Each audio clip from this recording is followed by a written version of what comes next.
Hello buyers! Ito nga po pala yung ipinagbibiling property dito sa Kanlurang, Palale, Tayabas, Quezon. Ito po ay may sukat na 20,690 square meter at may frontage na 132 meters. Ito po ay titulado, dalawa po ang titulo nito. Ang title po nito ay CLOA, matured naman po.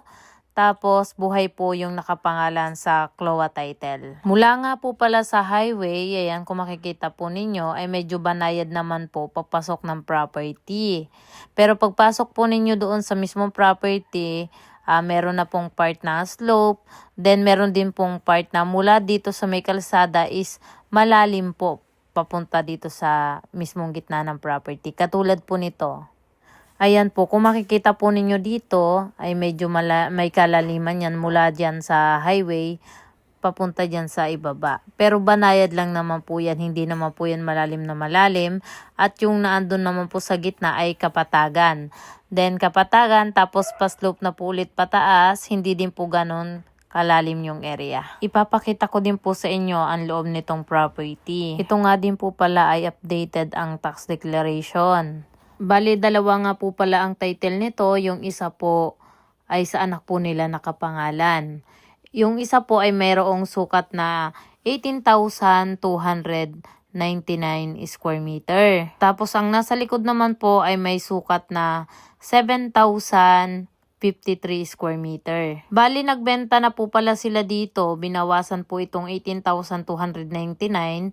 Ito po yung nasa harap po mismo ng kalsada. Nagbawas po sila dito ng nasa 3,862 square meter plus yung right of way po na ibibigay po nila sa likod. Meron na din po itong approved plan kaya wala na po magiging problema. Kaya po ang natira nito ay 20,690 square meter na lang po. Tapos meron pa nga po palang isang problema dito. Hindi naman po malaking problema. Bali yung title po na nasa harap, ito pong nasa video na to, ay nakasanla po sa tao. Meron na din pong annotation sa likod ng title na nakasanla po ito. Kaya kung sakali man pong bibilhin po ng buyer, ay mainam na magpaunang payment po muna sa likod para po makuha po nila yung title. Tapos, pag nakuha na po yung title, saka po babayaran itong nasa labas. Or po pwede naman po na iharap na po sa bayaran yung may hawak po mismo ng titulo na pinagsanlaan po nila. Tapos, saka po natin ipapakancel yung pagkakasanla sa RD. Ito nga po pala yung property. Ayan, ito po ay kapatagan pa po ito. Tapos, pagdating po dyan sa una-unahan, ay slope na po. Pero banayad lang naman po yung kanyang pagka-slope. Tapos yung property ay hanggang dun pa po yan. So may mga nyuga na yan. Yun po yung pinakahangganan ng mismong property. Ang boundaries nga po pala nito mga buyers ay puro sapa. Kaya mayaman po sa tubig itong property na to. Mula po sa town proper ng Tayabas, nasa 25 minutes drive po ito. At mula naman po sa Manila ay drive ng mga 3 to 4 hours travel mula po doon. Ang karamihang tanim nga po pala nito ay nyog, rambutan, may ilang puno din po ng avocado, saging, at saka suha. Yun lang po yung mga nakita kong tanim dito sa property. Yung may bakod lang hindi ano. Apo, ayun. Hanggang dun lang ba sila sa may bakod na yan? Apo, hanggang Tapos pag ano na, Apo, hindi na sa kanila. Okay.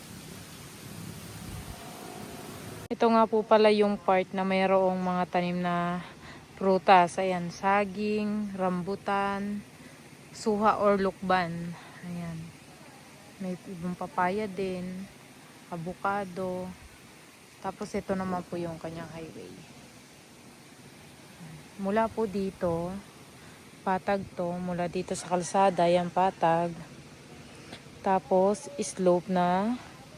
Yan, slope na yan. Tapos, medyo paakyat na doon sa may mga nyugan. Tutambakin to.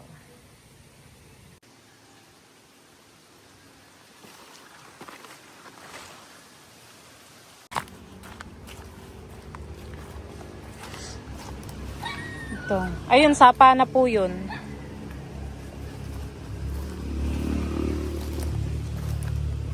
Napaka ano. Ganda mo.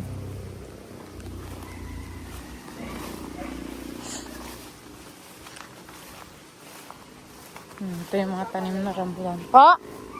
Sapa. Maliit lang yan, sir, na sapa. Oh, buhay. Tara. Niwanan na ako no.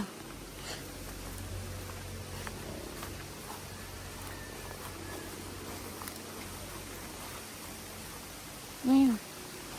Malayo. Dikit sa property yung sapa. Boundary na rin. Napakalinaw. Linaw ng sapa dito. Ayan. Boundary na ng property. Ano nga doon.